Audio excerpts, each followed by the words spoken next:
Ito yung pinakamalaking battery sa global market ngayon dahil ang Poco X8 Pro Max meron itong 8,500 mAh capacity ng battery with 100 watts of fast charging at malakas din yung nilagay nilang chipset dito, ang bagong MediaTek Dimensity 9500S. Pero kumusta naman kaya yung performance to at camera at ano pa yung mga aasahan nating features dito sa phone na to? Kaya samahan nyo ako sa video ito, ipapakita ko yung mga bagong features, mag-test tayo ng mga games at kung ano pa yung kahinaan ng X8 Pro Max 5G. Okay, para mabili nyo itong phone na to, yung link nasa baba lang, i-check nyo na lang yung mga early bird price natin at yung mga discount po dyan. Ito yung Poco X8 Pro Max natin, ang kauna-unaan max version ni Poco dahil malaki yung screen niya, matas na battery at malakas na chipset. At kung makakabili kayo ng phone na to, ito yung kasama niya sa box. Meron tayong Type-C cable, SIM ejector pin na may kasamang bulaklak, mga documentation free jelly case at 100 watts of fast charging. So sa design ng phone, hindi nalalayo to sa Poco X8 Pro 5G. Napakalinis ng back panel niya at ang ginamit na materials dito sa back panel niya is fiberglass. Unlike sa Pro version, glass panel tayo doon. At kung titignan nyo yung GSM Marina, medyo mali-mali po yung information nila. So itong Poco X8 Pro Max nakalagay doon na parang glass po yung nakalagay dyan, pero fiberglass po talaga tayo dito. So medyo mali po yung information na nasa GSM Marina. At isa pang pinaka bago talaga dito sa mga series na to, ito yung sinasabi ko na features na baka hindi masabi ng mga ibang tech YouTuber.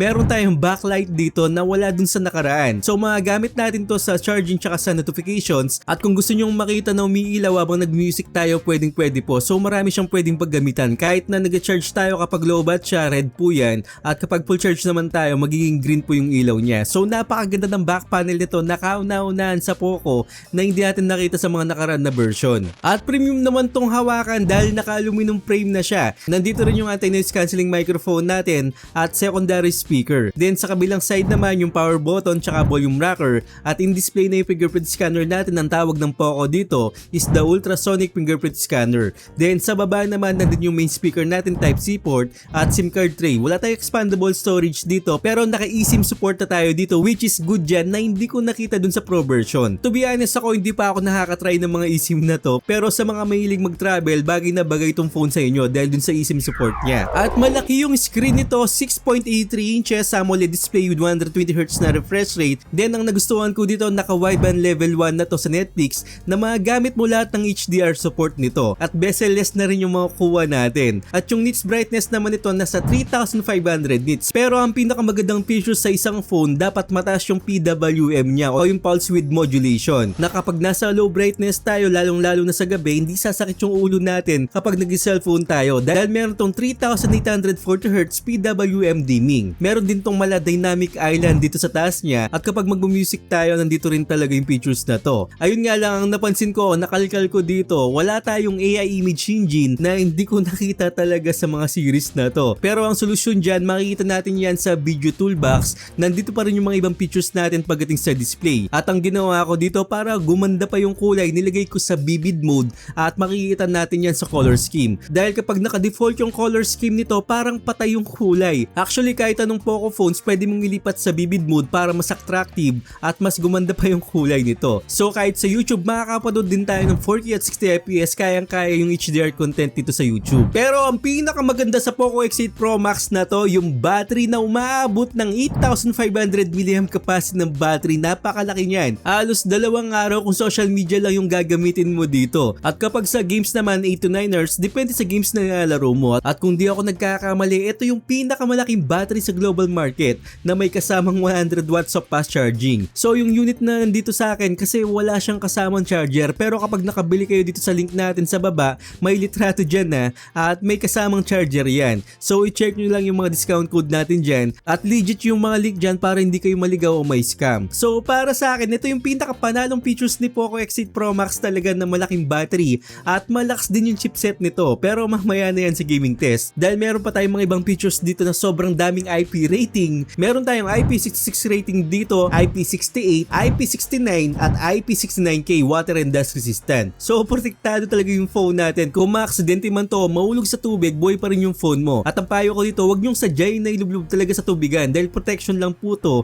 hindi siya waterproof. Sigurado kapag ginawa nyong ilublob sa tubig, madidegrade talaga yung IP rating nito. So ingatan nyo pa rin. Naka-HyperOS 3.0 na tayo out of the box pero hindi pa updated yung OS nito habang ni-review ko. Actually kapag lumabas tong video nito, meron tayong update. So yung mga lumalabas na review ngayon ng Poco X8 Pro series, yung Poco X8 Pro at tsaka yung Pro Max, hindi pa pahig yung performance niya na, kaya maglalabas pa ako ng isang review sa updated version ng phone na to. So abangan nyo at dun nyo talaga makikita yung tunay na performance ng Poco X8 Pro series. So like, comment tsaka subscribe lang. Pero bibigyan ko kayo ng idea kung paano mag-perform sa games to, dahil sa ibang games optimized na to at sa ibang games naman kailangan pa ng software updates at optimization. So malakas talaga ang MediaTek Dimensity 9500S na ang katumbas ng chipset nito flagship level ang MediaTek Dimensity 9400 Plus na isa sa mga pinakamagandang chipset last year. Actually kahit hanggang ngayon malakas yung chipset na to na ginamit sa iba't ibang flagship na phone at umaabot yung Antutu score natin dito sa MediaTek Dimensity 9500S na 2.5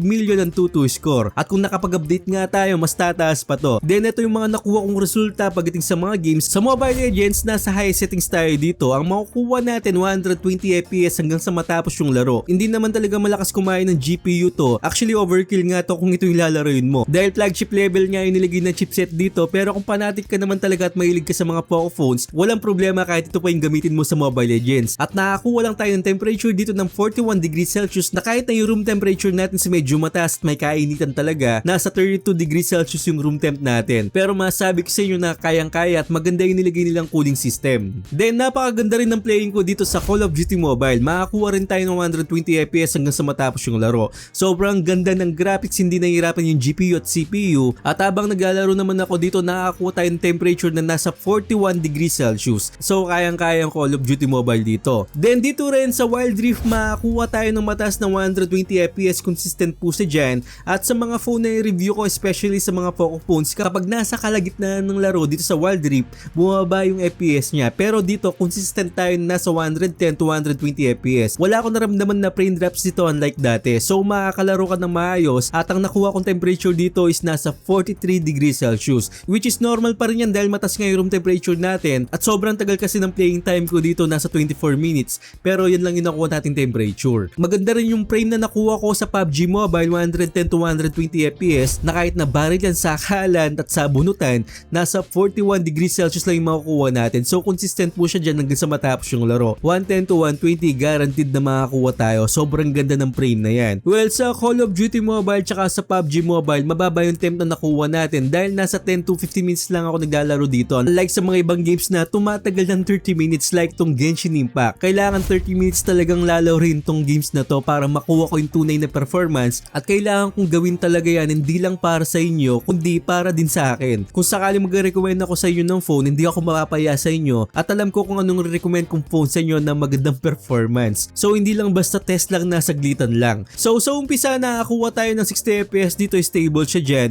Walang major frame drops nung umpisa pero nung 12 minutes na nakaramdam na ako ng frame drops. Nakakuha ako ng taas baba ng 30 to 60 FPS. Actually hindi siya stable talaga. At naginit tong phone na to, umabot siya ng 45 degrees Celsius. At 30 minutes nga tayo naglalaro dyan. Kung ganito yung mga games na lalaruin nyo, kailangan nyo talagang gamitan ng phone cooler. At hindi na siya abot sa kainitan ng 45 degrees Celsius na yan. So sana ma-optimize yung chipset na to at magkaroon tayo ng magandang updates dito sa Genshin Impact. So sa One Human naman, nakakuha ko nung una 60 FPS pero dahil intense nga yung graphics nito, hindi pa siya ganung optimized talaga. At nung 6 minutes bumagsak siya ng 30 FPS, ganun siya kalala. Pero imagine mo, naglaro lang ako ng 10 minutes dito at ganyan na talaga yung makukuha nating frame. So ibig sabihin na hindi pa talaga optimized sa laro na to at gagamit talaga tayo ng phone cooler para gumanda pa yung frame niya. Sa Art Knight Zenfield naman, 60 FPS din yung makukuha natin pero hindi ganun kalala yung frame drops na naranasan ko dito. Playable naman siya, may mga konting frame drops pero maalaro mo naman siya ng maayos. At ang nakuha kong temperature dito nasa 44 degrees Celsius. So ang napansin ko dito, kailangan pa siyang ma-optimize kapag epic graphics yung games natin at kailangan natin gumamit ng phone cooler. Diba sa mga ibang phone may mga fan pa nga yan at nakakatulong talaga yung mga fan na yan tsaka cooler para sa mga phone na ganito, sa mga gaming device. So pwede nating malaro kung may phone cooler at kung wala ka namang phone cooler, tutukan mo ng electric fan o maghintay tayo ng mga optimization. So ito yung game turbo natin at nakakatulong talaga pero hindi ko trip dito yung user interface niya, medyo tsaka siya at mas nagugustuhan ko yung itsura nito dun sa China version. At bago tayo pumunta dun sa camera discussion tsaka dun sa cons natin dito sa Poco X8 Pro Max, abangan nyo yung follow-up review natin dito dahil dun yung makikita talaga yung performance niya at baka may mga bagong features tayo idadagdag dito sa phone na to. So abang-abang kayo. Mag-like, comment tsaka subscribe lang kayo dyan at hit yung bell icon. Well anyway, sa camera naman tayo, meron tayong 50 megapixel na naka Light Fusion 600 na camera sensor. Then meron tayong 8 megapixel megapixel na ultra-wide at 20 megapixel na front-facing camera. Hindi ko in-expect yung camera nito na makakuha tayo ng mga gandang photos. May saturation siya, hindi na kailangan ng editing talaga, ipupost mo na lang sa social media. Napakaganda niya sa broad daylight at may sharpness at mag-enjoy ka talaga mag-take ng photos dito kung photographer ka. Kahit hindi ka photographer, gaganda talaga yung mga kuha mo. At sa indoor shot naman, nakakuha rin ako ng magandang photos, sobrang satisfied ako at lumilitaw talaga yung kulay. So kayo, anong masasabi nyo sa mga nakuha ko dito? Nagandahan ba kayo? May kulang ba? O tamang-tama lang yung timpla? So sa mata ko kasi pwede na to. At pwede kayong mag-comment dyan kung anong takes nyo dito sa camera niya. Kasi ako sobrang satisfied, lalong-lalo na dito sa night shot natin, na kahit sa low light condition, ganito yung makukuha niya. Napakaganda pa rin at maayos yung mga photos at sobrang ganda ng image processing pagdating dito. Yung flare effect, konting-konti lang talaga, hindi siya nasasapawan talaga sa camera natin. At sa kabuuan talaga, napakaganda talaga ng mga photos na mga nakuha ko dito. Ayun nga lang, pagdating sa portrait mode, hindi pa siya ganun ka-perfect. May mga edge detection talaga tayo na medyo madumi at hindi nyo nakukuha ng maayos. Pero maganda yung skin tone dito at kabuuan ng subject at tamang-tama yung timpla talaga ng kulay. Yun nga lang talaga, pangit talaga yung edge detection nito. Hindi na ako maaasa na makukuha pa to sa updates. At ito naman yung mga sample photos natin sa front camera. Ganyan talaga yung ginagawa ng algorithm ng Poco, which is okay naman sana, pero alam mo na pang mid-range lang talaga yung makukuha mo dito, saktuan lang siya. At sa video naman, meron tayong 4K at 60fps, malinaw siya at maganda rin yung kulay. So kahit na maglakad tayo, hindi siya maalog. Well, hindi talaga ako binigo ng Poco pagdating sa mga stabilization nila. Although may napapansin ako habang naglalakad ako ng mga jitter effect, so sana makuha rin yan sa updates. At kung hindi nyo nagugustuhan yung kulay nito, konting edit lang at maagawan mo naman siya ng paraan. Dahil maganda nga na meron tayong 4K at 60fps na 4 times siyang malinaw sa 1080p at 60fps. So goods pa rin. So ito yung sample natin na inedit ko ng konti, nilagyan ko ng contrast at tinaas ko ng konting saturation. Para sa akin, perfect na tong camera niya sa 4K at 60fps. Sa front video naman, meron tayong maximum na 1080p at 60fps at sana pagdating ng araw, bigyan na tayo ng 4K at 60fps. Kahit na 30fps lang, pwede na to. Pero okay na ako sa 1080p at 60fps compare naman sa iba na naka 1080p at 30fps lang. So goods na goods yung 1080p at 60fps niya at para sa akin stable siya. Ayun yung kabuuan ng camera niya, para sa akin sobrang satisfied talaga ako at konti lang naman yung cons na nakita ko dito pagdating sa camera. Yung portrait mode na hindi siya perfect at medyo hindi maganda yung front facing camera to pagdating sa kulay. So yun lang naman. Pero ang pinaka cons ko talaga dito, wala pa tayong bypass charging sa mga Poco phones at sana sa mga susunod na series magkaroon na tayo ng bypass charging. Then wala tayong AI image engine dito pero nasa toolbox naman yan. Ayun nga lang, kulang talaga sa features. Unlike sa Poco X7 Pro, meron pang AI image engine yun. At kailangan pa ma-optimize talaga to pagdating sa mga laro, lalong-lalo na sa mga heavy graphical na games at nahihirapan pa talaga siya. At sabi ko nga sa inyo, may follow-up review pa tayo dito para makita nga natin yung totoong performance niya at baka sakali meron tayong malaking updates. So sobrang highly recommended ko tong phone na to, malakas na chipset, mataas na battery at meron tayong RGB lights dito. At yung mga cons hindi naman big deal para sa akin yun. So lahat ng link nasa baba lang po at sa mga umabot ng part na to o nasa premiere dyan, pasuyo naman, mag-comment kayo dyan kung anong features na nagustuhan nyo sa Poco X8 Pro Max at malaking tulong yan sa malit na content creator tulad ko. So sobrang thank you in advance. I hope na nakatulong ako sa inyo at huwag niyong kalimutan mag-subscribe sa channel ko at hit yung bell icon para sa mga gantong unboxing reviews, bagong kalaman at katarantaduhan sa channel na to. So once again, ako po si Paul.